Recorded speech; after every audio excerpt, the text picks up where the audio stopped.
Hello everybody and welcome back to a brand new video.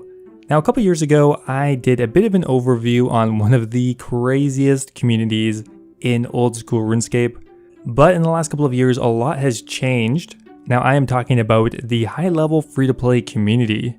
Now these are players who are intentionally locking themselves to free-to-play and shooting for the highest ranks possible. Now when a lot of players look at free-to-play, they assume that they would know everything about it. I mean, to be fair, there's not that much content in free-to-play, and there are very infrequent updates to the game mode. But actually, surprisingly, the meta for free-to-play is changing very frequently. New methods are still being discovered to this date, and of course, any minor update to free-to-play can have a massive change to experience rates and the meta. Now, leveling up a free-to-play account is unsurprisingly very slow. So slow, in fact, the very first Ironman to ever max in OSRS just happened a few days ago. That's a player by the name of ColdFingers 3.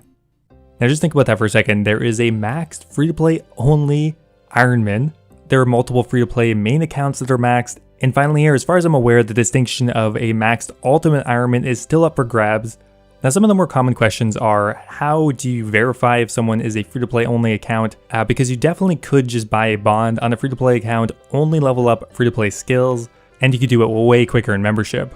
Well, the answer is it's kind of a tight-knit community, but they use a couple of different metrics to cut out some of the more obvious offenders. For example, it is possible to detect the speed that you are training at. So if it's way too high, then obviously you are not going to be free to play. And if you are a member's account purposely getting slow experience rates, I don't really know what you're doing with your life anyway. Now the free-to-play community has its own website called F2P.wiki, and that is where you can look at the rankings for all of the higher level free-to-play members. You can look at the current best experience rates or the EHP rates. Again, for those who don't know, EHP stands for efficient hours played, and essentially it is the highest attainable experience rate for a specific skill. The EHP rate will vary based on the game mode you're playing. For example, a main account will have a much higher crafting experience rate. So for example, a main account gaining 300,000 crafting experience would count for 1 efficient hour played, and an Ironman gaining 20k an hour would also count for 1 efficient hour played. And that is essentially how they rank the community on their website. Just for one more example here, the top 2 players on the free-to-play high scores are Netbook Pro and Min-Level Skilla. Min-Level Skilla is ranked number 1 with 897 million experience, and Netbook Pro is ranked number 2 with 1.4 billion experience. However, Min-Level Skilla is an ultimate Ironman, which means their overall efficient hours played is higher, even though they have less total experience. So what do you guys think are going to be the highest experience rates in free-to-play? Now for most cases they are using extremely complicated methods and something that most normal people wouldn't do. Now when I was in middle school I used to play a lot of Super Smash Bros for N64. Now the game is fairly basic at its core, but I played it so much that you start to develop certain metas within the game, little techniques that kind of go between the lines and weren't initially intended by the developers. And that's kind of comparative to RuneScape as a whole, but even more so to the free-to-play community just because of how simplistic the game mode is. So all of the top experience rates are for the most part using some kind of tick manipulation, weird mechanic, or something you just wouldn't really think of. So I want to have a quick look at them.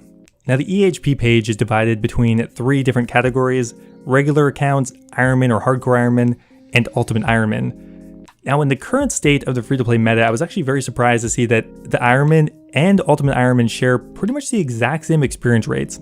Now I recall back to my video 2 years ago, I don't think that was the case. So obviously new metas have developed, and I'd be kind of interested to know how this ended up happening, because it doesn't seem very intuitive. You would think Ultimate Ironman would be much slower, but apparently not. Now I'm not going to go over all of the methods, but maybe some of the more interesting ones.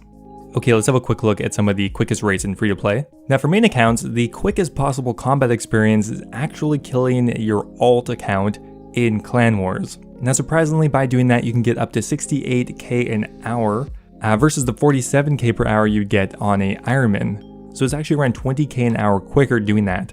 Now like I mentioned earlier, most of the methods involve tick manipulation.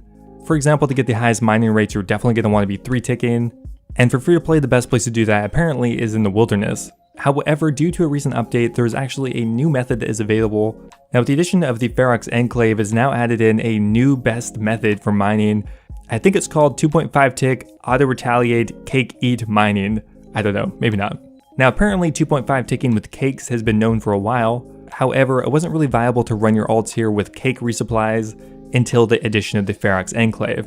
Now the previous EHP experience rate for main accounts on the wiki still is 65,000 experience per hour, but just because of a recent update, that can be pushed even further to maximums of 77,000 experience per hour in mining in free-to-play. Not bad. Now, rune crafting is another interesting one.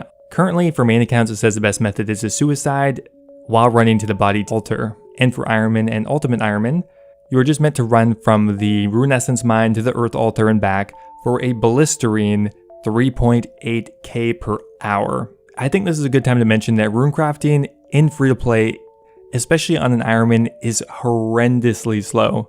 3.8k an hour is so slow, in fact, that it accounts for nearly 40% of the playtime to max. That is why so few people have 99 rune crafting on an Ironman in free-to-play. So at 3.8k per hour, that means it's going to take you roughly 3,400 hours just to max rune crafting in free-to-play on an Ironman. That's such a time commitment. In that time frame, you could max a main account in pay-to-play most likely. So let's jump back to ColdFinger here for a second, being the first free-to-play Ironman to max.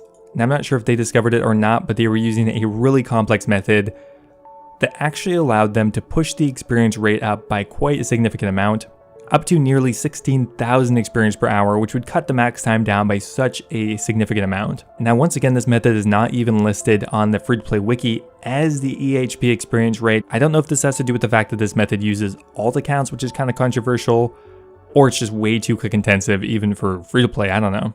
Now, essentially the way this method works is you're simply going to be crafting body runes, and here's how the run works. So first up here, you have to set your respawn location to Edgeville, which is something I didn't even know you could do in free-to-play, but apparently you can. Now from here, ColdFinger had 4 other alt accounts set up, kind of strung along the route to the body altar. Now the key here is that they're in a PvP world, so as ColdFinger runs by with his main account, the one that's actually rune crafting, his alt accounts will be doing damage to him as he runs. He won't stop at all.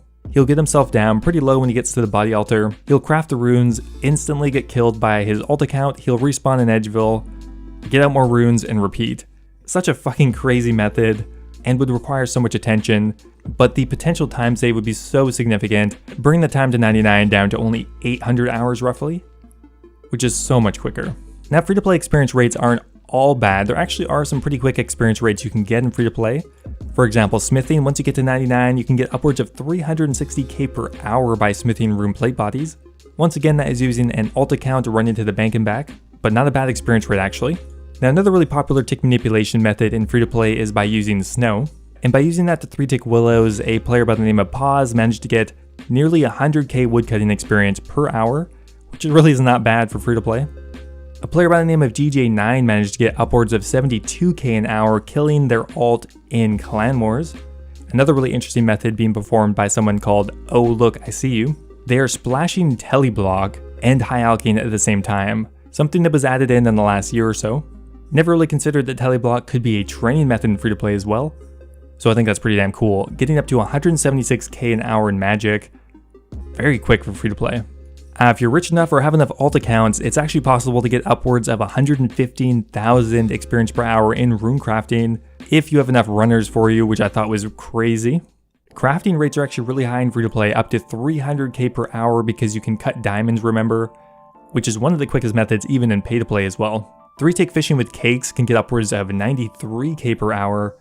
Now, one question I definitely have to the community is what is better about tick manipulation with cakes versus using the snow? And fire making rates get up to 300k by burning willows. Not bad.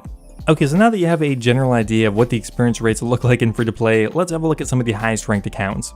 So we talked about ColdFingers, but here's the account fully maxed out, taking around 8,400 hours to do it. With that said though, that is not the highest ranked account on the high scores. Coming in at number 3, we have Pawz, who is a regular account in free-to-play. And they actually have multiple 200 mils. They have 200 mil fishing, 200 mil cooking, 171 mil defense, 137 mil mining, like what the hell, that's so crazy. And so far they put in nearly 10,000 efficient hours played. Coming in at number 2 is Netbook Pro, who has 200 mil in all of their melee combat stats as well as hit points. That must have been such a grind. They also have 200 mil smithing, 200 mil cooking, and it looks like maybe they're working on crafting next. Okay, and finally here, the number 1 account is actually an Ultimate Ironman. Let that sink in for a minute. Coming in at the number 1 spot is Min Level Skilla, who, as the name suggests, is a skilling account and is an Ultimate Ironman. So all of their combat stats are level 1. They're only training cooking, woodcutting, fishing, fire making, crafting, smithing, mining, and rune crafting. And so far they have 200 mil cooking, 200 mil woodcutting, 200 mil fishing, and 200 mil fire making. That is absolutely insane. Look at the amount of hours it would take an Ironman currently to max. A good bulk of that is rune crafting again, but 104,000 hours, how long is that? That's 11.9 years of continuous playtime. There's no way. Anyway guys, that is going to be it for today's video. I hope you enjoyed it. If you want to check out the free-to-play wiki, I'd highly recommend it. It's really fun to look around. There'll be a link in the description. Also, some of the high-level free-to-play players have YouTube channels. Definitely go check them out. Some of the grinds are insane. Again, there'll be a link in the description for that. Now before I go here, I want to thank Heathen Lock Games, Double Talk, Nathan Ashworth, and the rest of my members over on YouTube. Thank you for making the dream possible, and I really appreciate your support. If you're looking for a way to support the channel, becoming a YouTube member is an excellent way to do so. You'll get access to a custom Discord role, emojis when I stream, and being mentioned in the description of my videos at the end of the video or personally addressed. Anyway, thanks for watching guys, and I'll see you next time.